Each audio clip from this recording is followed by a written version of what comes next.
Hello, my name is Kuldeep. Today we are starting the two problem, one from the steady flow energy equation and other one is the bending stress problem. In this question, a small steam whistle that is perfectly insulated and doing no soft work and cause a drop of enthalpy from entry to exit that have the 0.8 kg per kilogram and its kinetic energy of steam entry is negligible and velocity of steam at exit is that there is a four option for meter per second 40, 80 and 120. First understand what is the steam whistle. This is a small part of the pressure cooker when the inside sorry pressure inside the cooker is more and steam full in the pressure cooker. It's come out with the steam whistle and producing a one sound.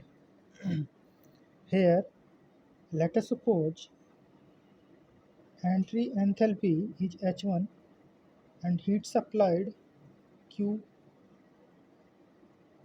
and inlet velocity C1, exit from the steam whistle velocity C2, enthalpy H2 and producing work W. First, we write the steady flow energy equation. Sorry, SFEE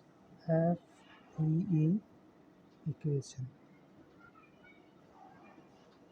Here, entry level H1 plus C1 square divided by 2000 and GZ1 divided by 1000 plus Q and exit H2 exit velocity C2 square divided by 2000 plus potential energy exit potential energy GZ2 divided by 1000 and plus exit work W.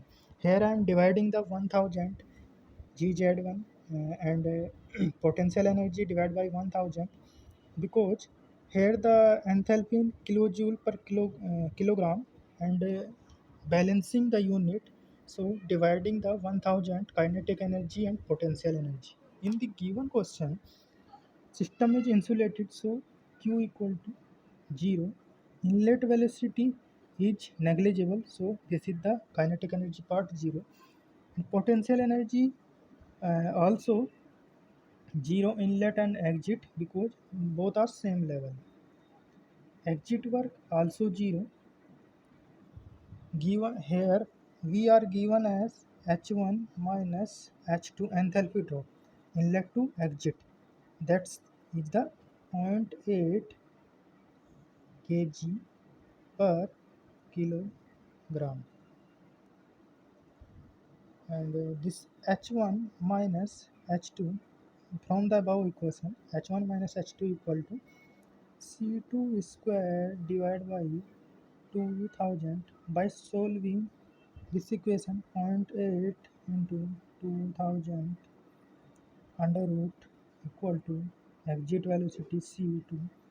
Here C2 equal to 40 meter per second. So checking the option. Here the option B is correct, 40 meter per second. Next question. This is the bending stress problem. In this question, a homogeneous, simple supported prismatic beam, width B, depth D, and span length L is subjected to concentrated load of magnitude P. And here given that the load can be shifted anywhere along the span of the beam, and we are finding the maximum flexural stress developed in the beam. Here, maximum flexural stress means that bending stress So we are using the bending stress problem. Sigma b divided by y equal to m divided by I. Here m is the moment and I is the moment of inertia about neutral axis, and y is the maximum distance from the neutral axis in along to the depth direction. Okay,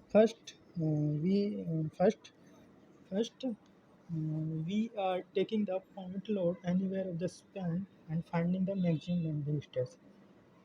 Here INA, first we are finding the m divided by z, and z is the section modulus, and section modulus is equal to I divided by y. For for mm, for rectangular section, there is a rectangular section, width equal to b and depth equal to d, and neutral axis parallel to the width. All right, and we are finding the section modulus z equal to I. Already we know that I equal to bd square, bd cube divided by 12, 12 divided by y is the d by 2. So z equal to bd square divided by 6, and this is constant for the cross rectangular cross section, and we are given that this is a prismatic bar, so that all place the cross section is the rectangular, so z is the constant. So sigma b vary with the moment m, and moment m. Now this is the simple supported beam, and this is the reaction a and b,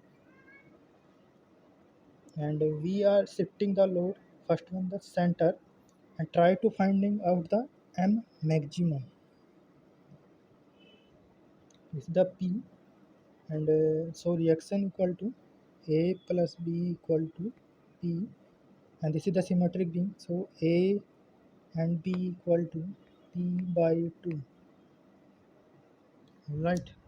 So central load cross section, maximum m m for the central load cross section equal to m equal to p. Here this is the p by 2, and this is the length l by 2, and this is also l by 2. All right, this is the p according to the central cross section, p by 2 multiply l by 2. So this is the l by 2 and equal to p l by 4.